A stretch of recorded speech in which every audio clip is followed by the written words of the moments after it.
Good morning, everyone. Today's webinar is called Best Practices for Intergenerational Mentoring. It's a conversation between the Alberta Mentoring Partnership and LINKages. LINKages has 25 years of success in connecting seniors and youth. So we're very pleased to have the LINKages Society of Alberta live with us on the webinar today to share with us some of their learnings and tips and tricks. So for those of you who have just got on the webinar, I encourage you to go to the sidebar and download the annual report for LINKages. It'll help answer some of your questions. And if you're listening to this webinar after the fact or listening to this audio as a podcast, we'll have the report attached on our website at albertamentors.ca/webinar as well. So what can your mentoring program learn about intergenerational programming? With changing demographics, aging populations, more and more Albertans are aging and looking for a way to create strong, thriving, age-friendly communities. What can your mentoring program learn from successful intergenerational programs like LINKages? How can you support your youth and senior mentors to share their gifts and experiences across generations? So today we're joined by the LINKages team, a Calgary-based intergenerational organization, for a conversation about the ins and outs of creating an impactful intergenerational programming.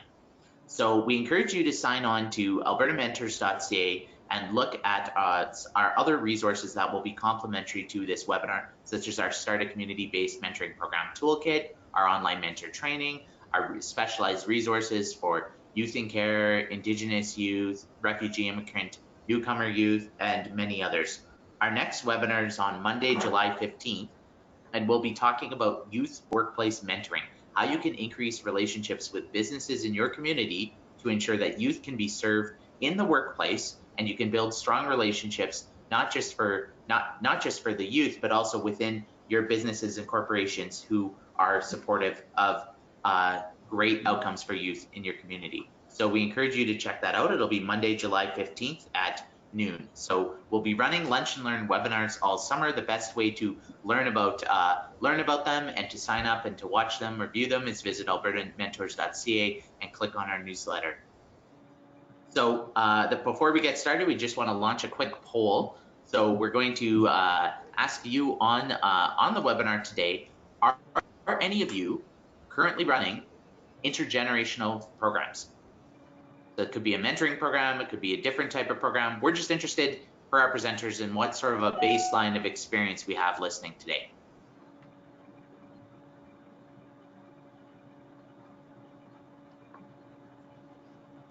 That's interesting. It's around, it's about 33% yes and about 67% no. So that's great. We think either one of you will be interested in the conversation today. So that's really good for our presenters to know, so they know what kind of audience that they're speaking to. So I'll do the introductions off the top. We're joined today by the LINKages team. We've got Ruby Lacotte, the Executive Director, Crystal Guzman, the School Program Coordinator, Betty Good, the School Program Coordinator and Rural Link Coordinator, Dave Soreo, who's the Community Initiatives Coordinator, and Miriam Banky, who's the Volunteer Coordinator. So thank you all very much for joining us today and for sharing your learnings and for helping cross-pollinate these unique approaches to help engage more people across Alberta. So I saw a statistic that there are now more people on our planet who are over 65 years old than under 5 years old. So this could not be more timely for all of us to think about in terms of the longevity of our programs. So Ruby, I thank you so much for joining us, and maybe we can just start right at the top with a definition. How would you describe what an intergenerational program is? Sure. Well, first of all, thanks so much for having us today, and hello to everybody who's joining us. LINKages defines an intergenerational program as any program that intentionally builds relationships between different generations. Most typically, we kind of do a generation jump, so perhaps grandparent age with grandchildren age. The vast majority of our programs involve seniors that are 55 years and older, and youth that range in age from 10 to 24. And so maybe could you also share with us an overview of LINKages and what sort of sets your program apart? What makes you unique? I sure can. So first, a little bit about us. LINKages, as you had said, we've been around for 25 years, and our program started 25 years ago as a single school and senior care center visitation program.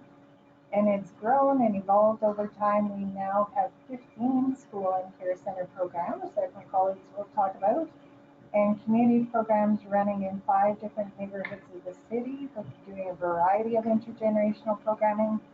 We also provide training and knowledge sharing and participate in research, both in Calgary, across the province, and even internationally now. Tomorrow we have a Skype call with Russia with a volunteer program there, so that's very exciting. And we'd love to hear about different things that people across the world and province are doing. So we're very happy to talk to the audience today. We think what makes us unique is a few things. As I said, we focus on building longer term intergenerational relationships. So our programs are not one-off visitations. We build relationship between a senior and a youth, and they visit often not only for a whole year, but sometimes for up to 3 years, so they really develop long-term relationships. We focus on the reciprocity of learning, so it's coming from a view that both seniors and youth have tons to offer, and we really see that they bring out the best in each other. And the other thing is that we run all of our programs through a little bit of a curriculum, because we found that when seniors and youth learn together, it really sets the stage for those mentoring conversations to happen and the situations to occur where they can talk about lived experience and shared experience. And as they're learning new skills, they can talk about how those things might be the same or different, and it just really opens the door for richness and diversity. And I think a few other things that make us unique is that we're mobile. So we operate out of a very small office, but we go out into the community where seniors and youth naturally gather and tend to build programs there. And try to make our programs also inclusive as possible. So for that, we need to be very adaptable, which is something I think we do well. So regardless of the location or the diversity of ages and cultures, we tailor our programs so that they're applicable to all. Yeah, no, that's excellent. I had one other question. What is sort of your program funding model? How are you supported by mostly fundraising, provincial governments, partner contributions? That's a really good question. So we're a bit of a mixed bag, and we're very creative, I think, in our funding. So the smallest percentage of our funding is fundraising. The largest percent is civic and provincial funding. And we are applying for a little bit of national funding. And for anyone who's looking to offer mentoring programs, I know funding is always an issue.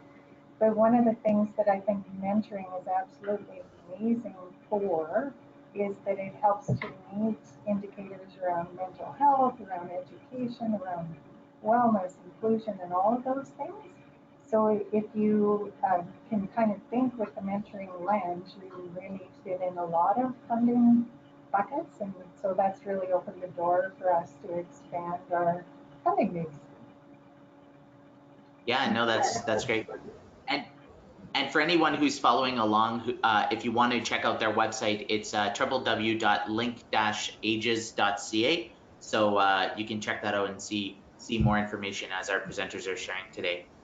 And as well, can I introduce Crystal to the school program coordinator, and Betty Good, the other school program coordinator, co-coordinator, and rural link coordinator, to ask you both a couple questions as well too. We've got a kind of a musical chairs thing going today. So we love school-based programs. We think they're excellent and are very often most popular in Alberta, because many of our communities have a school. Where there's youth, there's schools. And we wanted to hear more. I understand that LINKages started just as one single school program. Can you tell us about how your school programming has evolved? Yeah, Yeah, sure. So first of all, I'll just kind of describe what school programs are.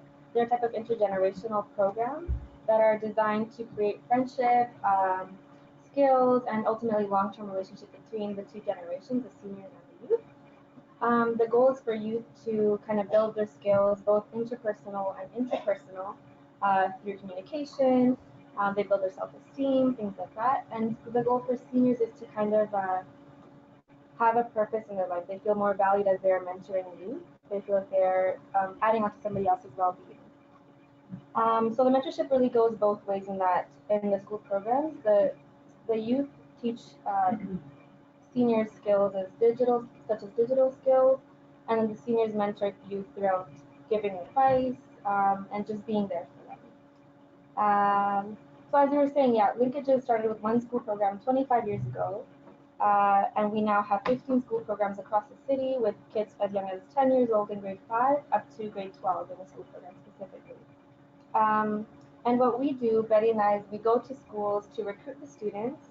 We train them before sending them off to care centers, as there's topics that are associated with dementia and just learning how to speak with seniors. And then we pair 2 kids with 1 senior for 7 months, and they meet either bi-weekly or weekly to build on that relationship throughout time. We also provide activities for them. They're designed to create those relationships. We start off with kind of icebreaker activities and build on to learn about themselves, learn about each other, and then expand on the community. And Betty here will talk about kind of the evolution, how the curriculum has changed to what it is now, which is called From Me to We to Community.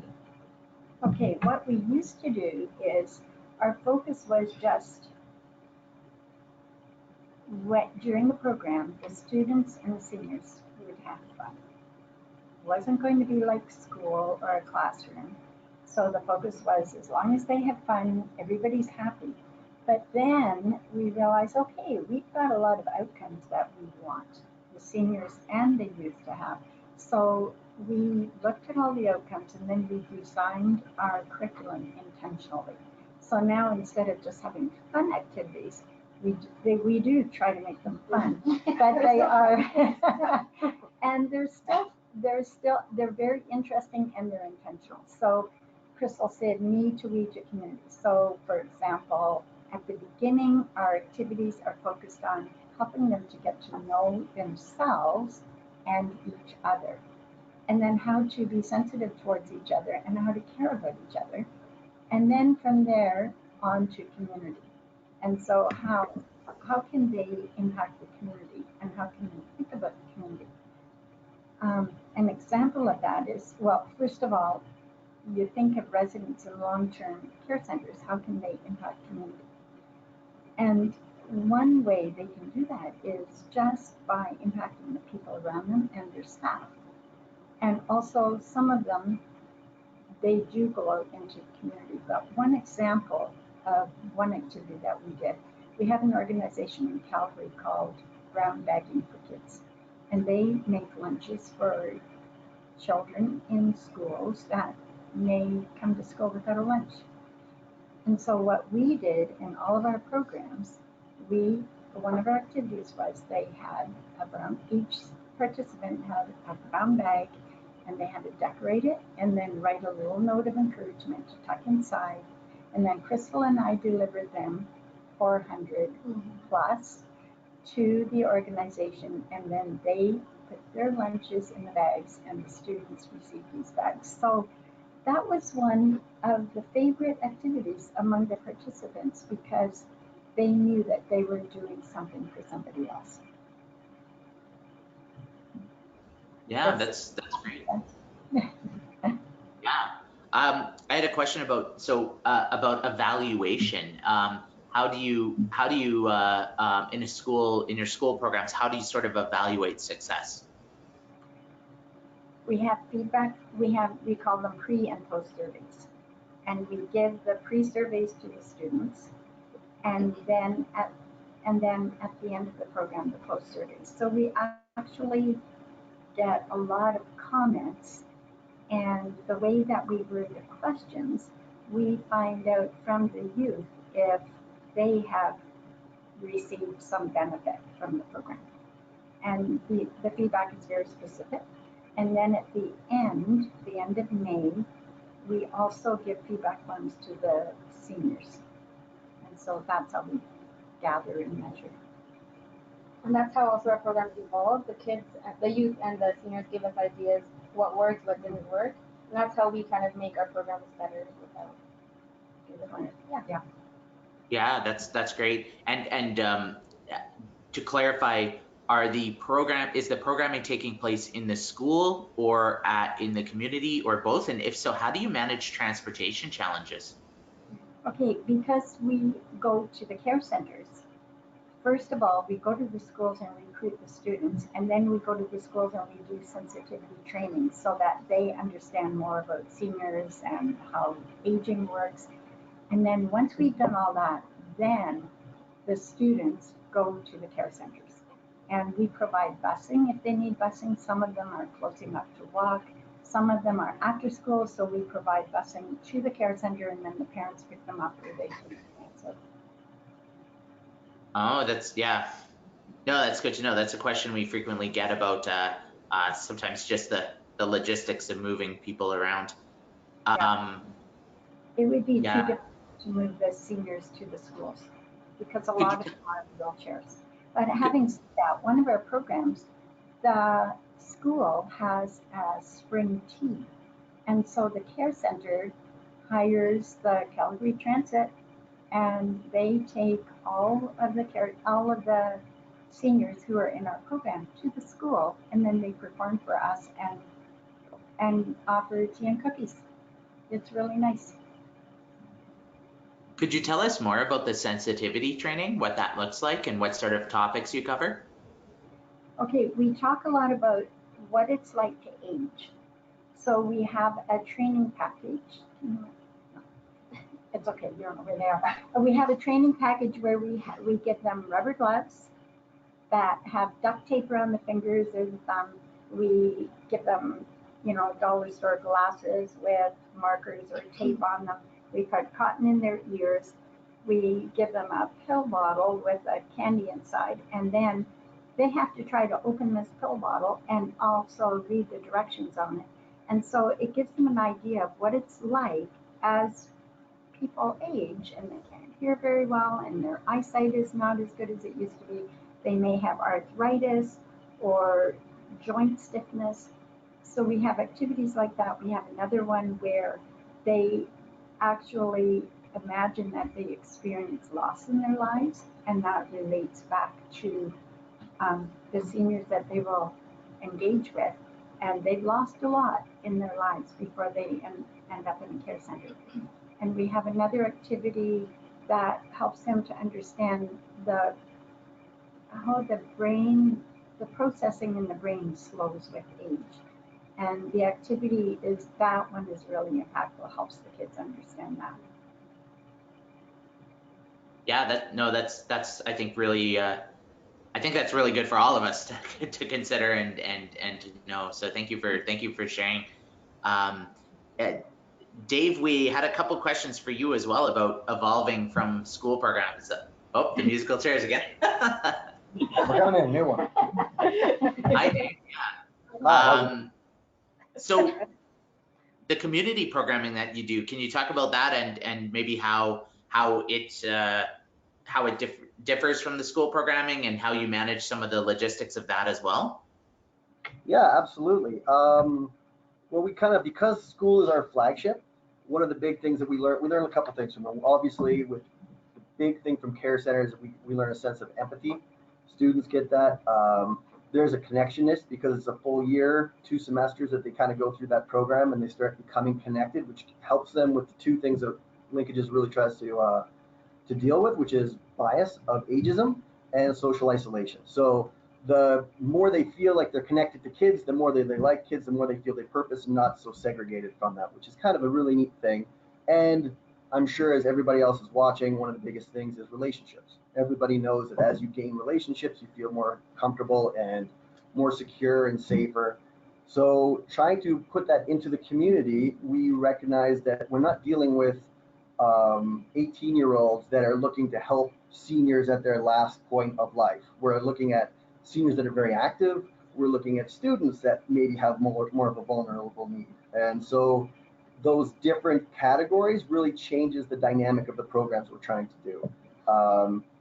Yeah, I think that's really kind of how the community differs from school, but with the same school attributes. And so we look at, from mental health research, there's 3 ways that we're really noticing that relates to our needs of helping, dealing with mental health. And one is social isolation. Obviously, we want to reduce social isolation in order to improve mental health. One is critical thinking. Critical thinking helps with mental health, helps with dementia, as does creativity.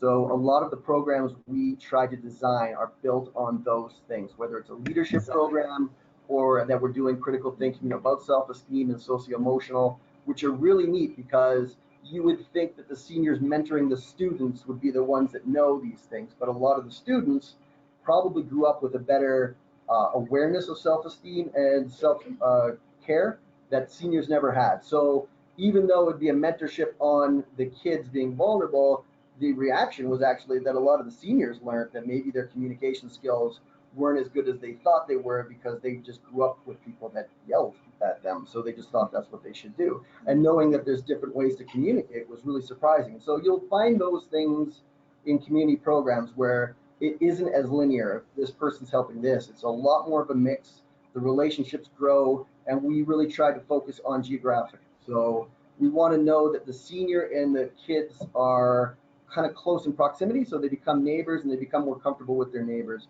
which gives them a little bit more security in the neighborhood.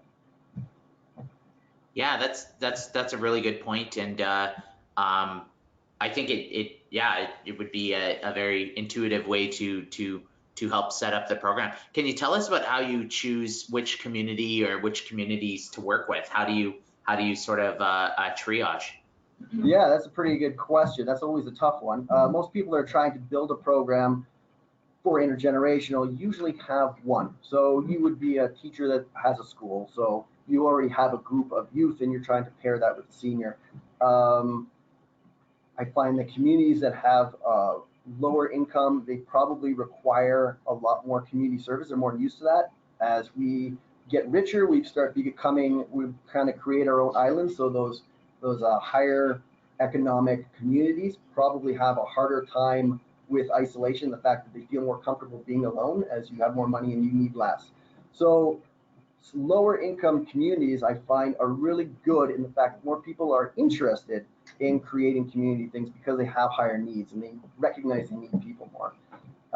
But there's always good things of knowing your community, knowing where your senior associations are, where your schools are, what groups are mentoring, because there's always groups of people within your community that are trying to make an engagement, and that's even going to your community associations to kind of find those things out.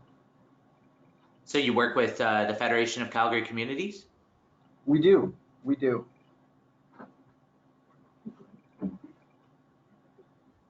Yeah. I know Calgary and Edmonton have sort of an established neighborhood-based culture, and that's an option. I had a question about cultural diversity. Some of our youth I think one high school in Edmonton had 130 different national backgrounds of their students. And how do you mix, match, or include cultural awareness or sensitivity training in intergenerational relationships? It's not as hard as you would think, actually. It's I think when we start programs, especially with the leadership program, we'll usually start with a student sensitivity training and a senior sensitivity training. So we'll use what Betty uses for school for the students. And when they approach into that program, they recognize that they're volunteering and they're lending support to seniors. And we do the same thing with the senior group that are looking for mentors so that they get a sense of where kids are at these days and how they're different, because not all seniors are dealing with youth these days. So just kind of bridging that gap and giving them a sense of purpose that they're helping, that always lets people walk into that thing with purpose and something that's beyond themselves, which is a fantastic way to start a program. If people just kind of walk in without the training, they'd probably be a lot more me focused. But when you're kind of volunteering your time and you look at it as a way that you're helping the community, a lot of people are more outward focusing and a lot more open So that's a really good way to deal with that. Then you can add a lot of different cultures into it for sure, especially with the mentorship stuff, like adding those things in, but making sure it's general. Think people feel defensive if you start to get too specific within things when you have a diverse group. You want to become quite simple on biases and recognize biases that are harmless, like the difference between left-handed people and right-handed people, or something where there's not really a huge, at this point in time, political climate, where you can still show a bias that would go one way or the other. And that helps with everybody getting a recognizing cultural difference or differences without having to put it onto a culture or gender. Yeah. Do you no, that's helpful. What do you do in terms of background checks? In terms of either for the seniors? I mean, we in many mentoring programs, we're big advocates on doing child welfare checks, police background checks, etc., especially when a child and an adult are going to be alone in an isolated setting. Do you follow similar protocols? I'm sure that we're going to have Miriam Banky talk to you, and my colleague, and she's the volunteer coordinator, so she might get a little bit more into that. But for our programs themselves, we usually I'll do like a pre-interview for our leadership ones just to make sure. But the kids and the youth and the seniors, and this happens in our school programs too, they're told in the training sessions not to trade contact information until after the program with us and the parents. So we have had great offboarding stories where after running a program, a youth and a senior wanted to hang out. And so what we would do is we would have a meeting with the students' parents and a friend of the senior to make sure both sides had recognized that this is a place where this student might hang out in the future. And so the parent was aware of who that person was, and so she could sign off on that. So we're kind of diligent in making sure our programs don't lead into vulnerable situations, but most of our programs are kind of built as groups in public situations and not private. We're going to work towards more of an outreach program in the future, but that will have probably a lot harder screening than what we're doing for our main programs. And do you aim for a similar duration in a community program as a school program in terms of the 1 year, 3 year opportunity? I think community uses a little more diversity. So you could run an afternoon after school program, you can run like an art program, but in order to get the students and the seniors, I found that you still want to run on the same schedule as semesters. It's easier to run that way instead of having one run from May till July where people are in school and busy. And if you run an after school program, you want to run it congruent with a semester. It's easier to recruit that way. And then it's consistent too, because if you go between semesters, students that would have availability for a certain time in one semester might not have that in the following. So to be able to continue that is probably wise. No, thank you for that, Dave. And at this time, I'll ask those of you on the chat, if you have questions, you're welcome to type them into the chat box and I'll ask them on your behalf. We'll save the questions to the end, but I will try and integrate them into the presenters as well. And I had another question for Betty about rural Alberta. I recognize some of the names on the webinar are from our rural Alberta friends.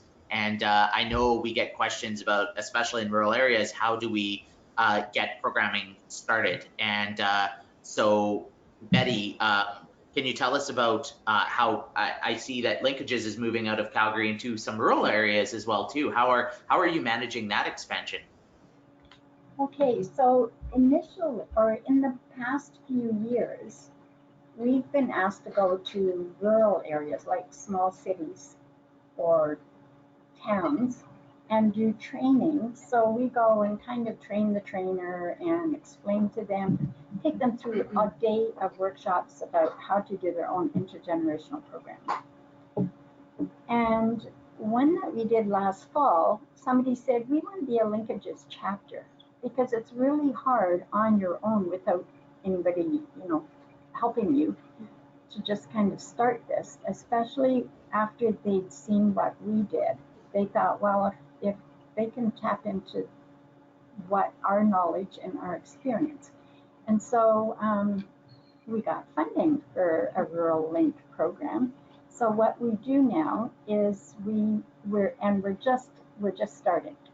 But we're choosing towns or cities that are remote enough that they don't have any support from bigger centers. So what I do, I'll go and I'll meet with, for example, the FCSS staff, if there are some, or some key people in the community that their role is to establish programs in the community. And I'll meet with them, we'll do an assessment of their community. What are the challenges? What are the needs? And how do they want a program to look? So we kind of walk through what we do and how can we adapt that, or how can we create something brand new for them? And then all of our resources are available to them. And basically what I would do is I hold their hand at first with all the planning and walk them through every step of the way. And then once they're established and the programs are established, then I can step back and they can do it on their own. But we won't walk away and let them fall. We'll just be there every step of the way until we can see that the program there is successful and impactful. Do you find the concerns you get from the seniors about social isolation are greater in rural communities and there's more of a willingness to explore creative programming? Oh, good question. I haven't really thought about that because we're just so new. We just started our pilot, and you'd almost think it would be, but I can't really answer that. Because yeah, no, it's interesting. We hear about it from the youth a lot too, about the feelings of social isolation and wanting new opportunities that are sometimes harder to provide. So we're trying to think about new and unique mentoring models, and it naturally makes sense that we should be looking at the other end of the generation as well, and trying to think about how we can work together. So we'll certainly be putting other folks in touch with you for those workshops. Back to your other question, I'm thinking too, in smaller communities, there wouldn't be as many options as there are in big cities. And so this is what we want. Yeah, and one of the main concerns we often hear is the transportation challenges. If you miss the bus, you're stranded at school for an hour. So, you know, there's usually when we're dealing with our small centers, we need to think more about overcoming some of the logistics and transportation challenges that we can mitigate in a better way in community programming in the city. So yeah, no, that's most helpful. And again, if people are interested in learning more about the workshop you speak of, how should they get in touch with you?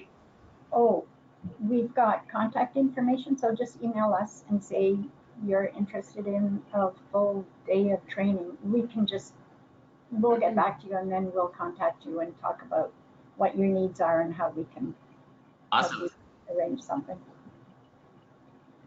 And for those of you listening to the audio, you can reach LINKages at info@link-ages.ca. So yeah, thank you for that, Betty. And Miriam, can we talk a little bit about volunteer ups and downs? So across Alberta, we're talking about volunteer shortages and how to get more people engaged in volunteering.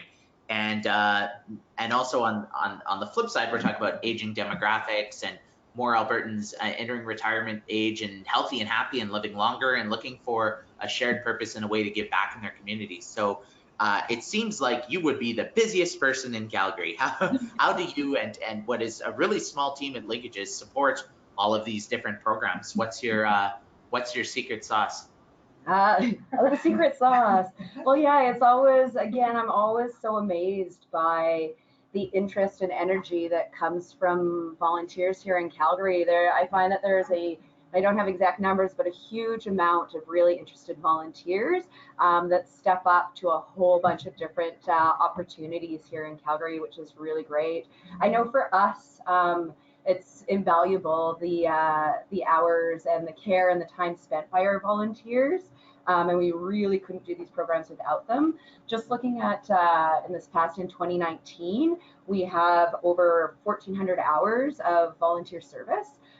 which has been amazing. And what that looks like, that's looked like, helping out, helping with learn how to use a cotton candy machine for our intergenerational day this past year, or helping facilitate for community programs, and lots of different things. And those 1,400 hours don't even include the school programs that we have in those 15 care centers around the city.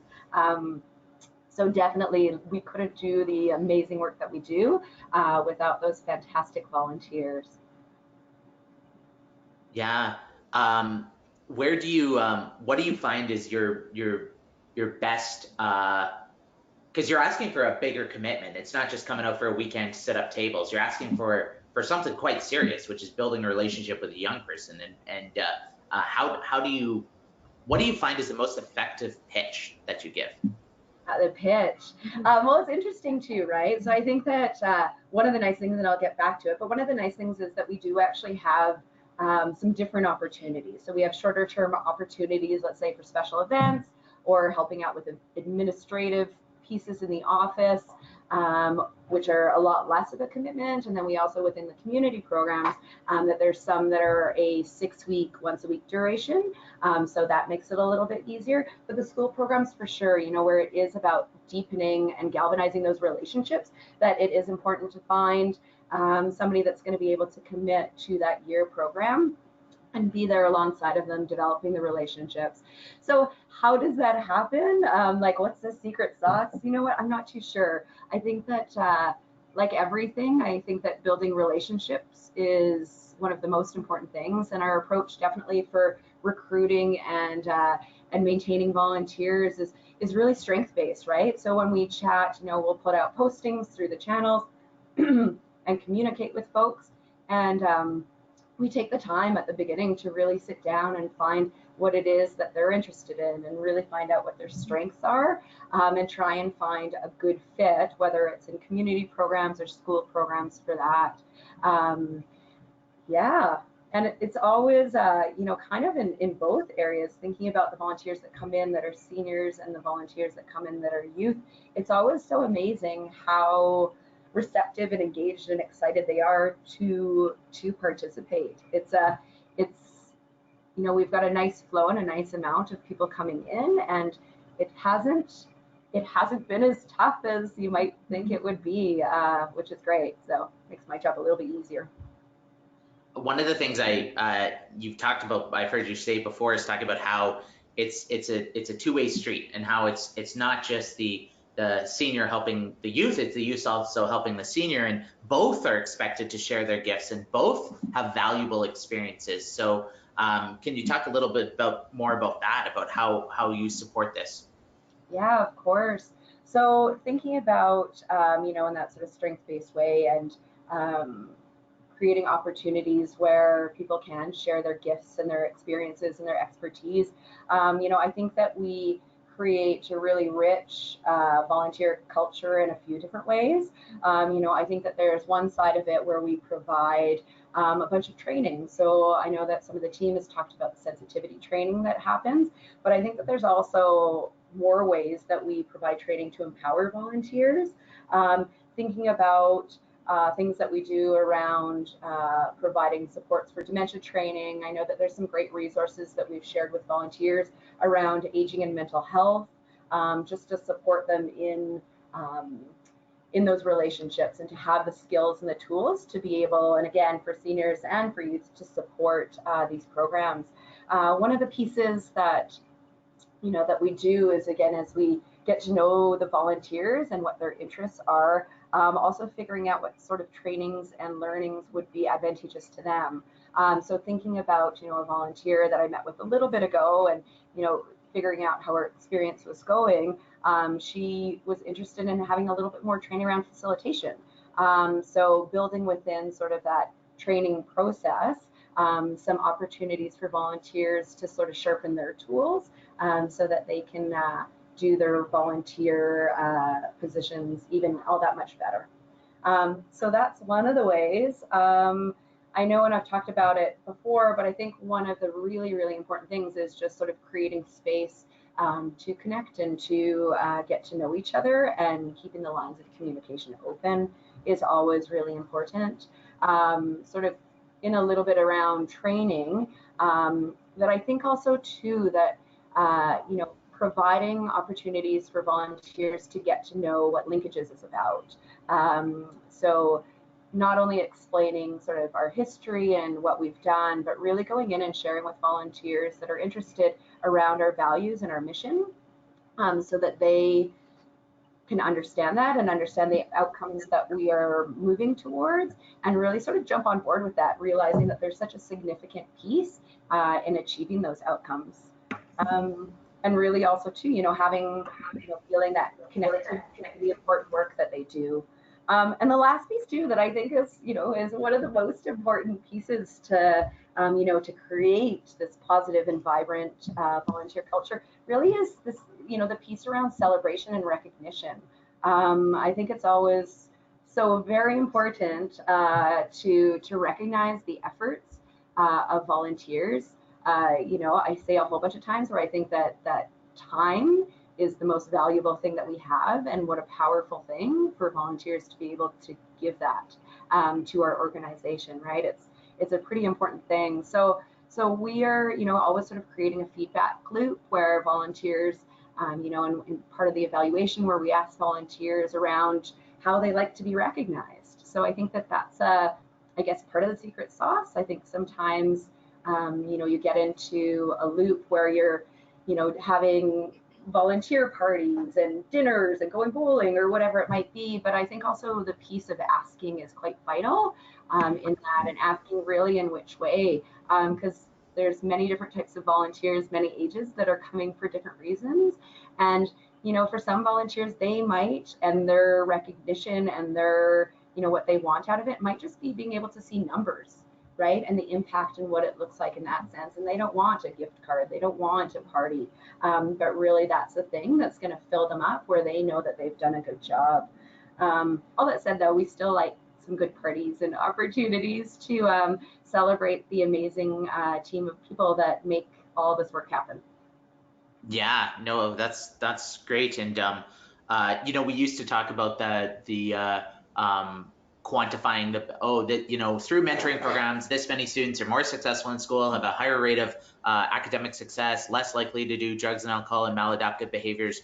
But more and more, we're trying to equally talk about in a mentoring relationship, these are the reported benefits that the mentors have reported, that they're doing better in work and life and relationships and family and everything. So I'd be interested in your pre and post survey data on the mentors as well too, and I don't know if you have any stories on hand about success or the impact on the mentor side. Yeah, there's definitely a lot, actually. Just thinking about one of the programs pilot program that just went on in winter and fall, or winter spring, and it was pretty amazing. The whole group was quite engaged. It was a program within community that was really focused on social emotional learning. And you saw that magic happen, and you saw that reciprocity happen. So not only, it wasn't going one way, the success was seen on the impact of the youth and on the seniors. And I think about one of the seniors that was there. And I remember at the beginning, and as we were doing, the sensitivity training at the beginning, and I remember her she was like, what, I'm just here for something to do. I don't know. And I remember saying, she was like, I don't really like kids too much. And we were like, okay, well, we're going to keep an eye on that, but that's all right. Like, we know the impact of it. And, from week to week, I remember at the end of each topic and session, she would come over and express the benefit that it had. And I remember this one week where we were talking about healthy communication within the group. And I remember at the end that she came over and expressed, and she was saying, I wish that I had these tools years and years ago, because it would have made a significant difference in my life and the relationship with my daughter. And it was huge, right? So it definitely made an impact on her. And we discussed how, and I asked her if it was something where still she could use these tools around healthy communication with her daughter, and she expressed that she was keen to do so. So It's a small story, but definitely there is a lot of reciprocity and there is a lot of impact for the youth and the seniors. We had a question about just very on a very practical level, who do we contact at a senior center, or who do we contact in a seniors organization? So that sounds like a really good Betty question, as she has, she's the touch point for a lot of the aged care centers. So I might let somebody else take that for the best way. I bet you Ruby's going to slide in here too. So we'll come musical person. The rec therapists often are the best contact at a care center, or the activity conveners, whomever that person is in the care center is a really great place to start. Yeah, so usually that contact person is available and you can talk to them, and they'll have more information on the center and how to proceed. Absolutely, and the often in schools or even in faith communities, if you can find kind of a champion for the programs that sees the value of mentoring and intergenerational programming, then really you're off to the races. The programs are really hard to move forward without the support of the schools, community, or care centers. So the folks that are in charge of creating the activities for the seniors, that's your best place. There's a question about it. Are the care centers, do they provide a financial contribution to the program, or how else do they support the partnership? Most of them do support financially with what they're able to. We're lucky enough to receive Alberta Gaming and Liquor Commission casino dollars, and that supports with our busing. But the care centers support, as I said, sometimes financially. Their staff are often there with us during the program helping out. They contribute food and different things towards the wind-up parties and programs throughout the year. And they really help us a lot. As Miriam said, it's their time often that is the biggest support that makes the difference to our program. Yeah.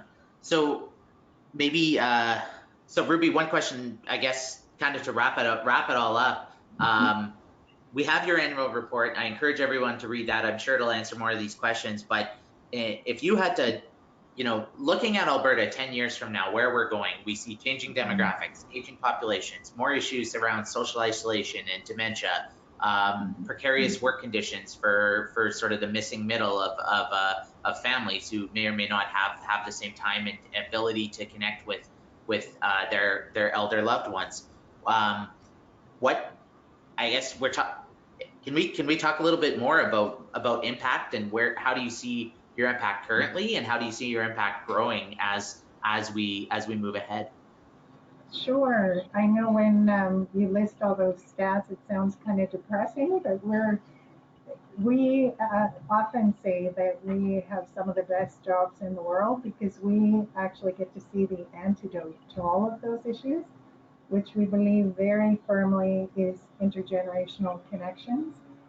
And for me, what I see that kind of our secret sauce being is actually the draw of the different generations.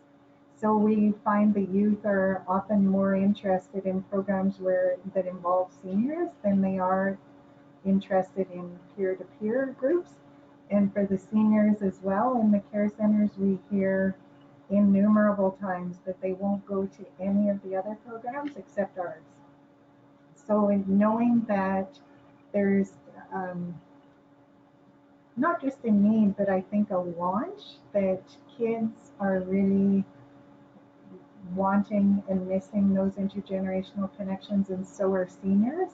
So I think the more that we can do towards intergenerational mentoring and make sure that kids and youth and seniors stay connected and learn from each other, we know from our programs that our outcomes are, for both youth and seniors, improved mental and emotional health, reduction in isolation both ways. A lot of our youth, as you had mentioned, report isolation as an issue as well. That for our seniors, even just in the nature of the tactile games, as you had mentioned, that they're practicing fine and gross motor skills, and cognitive skills that help them to live longer, healthier lives. We know from research that seniors that have lots of strong community connections live healthier, longer lives. So they are able to live independently longer.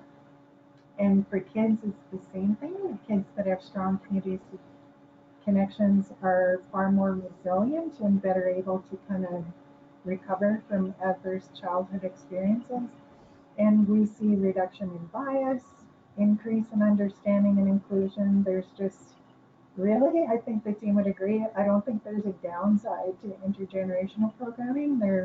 It's just really amazing. And we use the word magic a lot, which is not very quantifiable. But when you bring generations together, it really is magic to see how they bring out the best in each other. Yeah, I thought, Ruby, you'd be pleased to know that one of our webinar participants today is Harry from Johannesburg, South Africa. And so your message is not just going across Alberta, but also around the world. So while I would love to invite Harry for a site visit to come and see the Calgary Tower and the Rocky Mountains, Harry has asked about places to find intergenerational toolkits or training or resources online. I know this, I believe the city of Calgary and I think the Alberta government have been working on more toolkits and different digital resources, but are there places that you would point a global friend who is short on air miles? Yeah, we'll see what we can do about pooling our air miles. Maybe we can get to Johannesburg. Even better, yeah.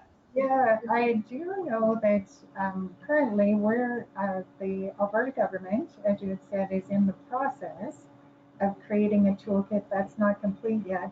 Neither is our own. We are just in the process of updating our website, and we've relaunched and are finished editing. So within, I would say, 3 months, we'll have a toolkit on ours. I do know there is an older toolkit that is on the British Columbia government website that you can Google and make use of the resources. Yeah, no, that's excellent. And I invite all participants wherever you are to email info@link-ages.ca and to connect with LINKages directly if you have other needs for training opportunity or questions, etc. And to be obviously respectful of their overwhelming workload that they already have, but their abundant enthusiasm for sharing the good news. So thank you so much. I guess at this time I'll do one other call for questions from the audience, and if not, finally, the last question I had was around kind of the arc of the year. Do you mostly start programs in September and wrap them up in June, or do you kind of keep things going year round? That's a really good question. So the school programs for sure follow the school year, which in Canada is September to end of June. We do have community programs that run throughout the summer as well.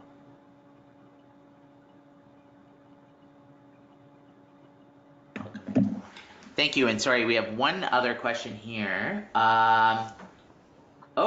Question here from Kimberly asking about what kind of special events have been hosted for Intergenerational Day that have been successful? Yeah, so looking for ideas there. Their Intergenerational Day is a really fun one. So it happens on June 1st every year. This year, I would encourage, do you remember what the hashtag was? Hashtag IGDay Canada. If you look that up, you may be able to pull up some of the events. There were events this year happening in Victoria, Calgary, of course, with us. In Ottawa, had their first Intergenerational Day event. What we found to be the most successful are community barbecues that bring community out and generations together and just focus on the fun and the connection and providing a little bit of education, but food always brings people out. That is our experience.